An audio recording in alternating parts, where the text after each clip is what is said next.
Hello guys, Dua Mix Vlog is here. Tingnan nyo guys, may papakita ako sa inyo. Ayan, tingnan nyo po yung alaga naming si Mau Mau. Kung gaano siya kabisyo. Ayan, ang tawag po namin sa pwesto na yan, dito sa kwarto namin. Yan po ang kanyang dormitory.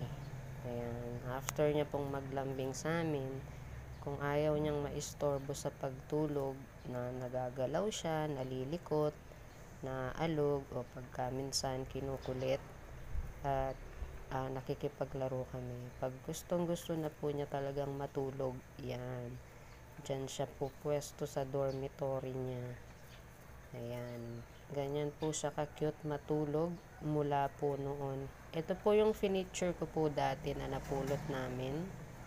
Ayan, yung may title na Once a Stray. Ngayon ay parang prinsipe.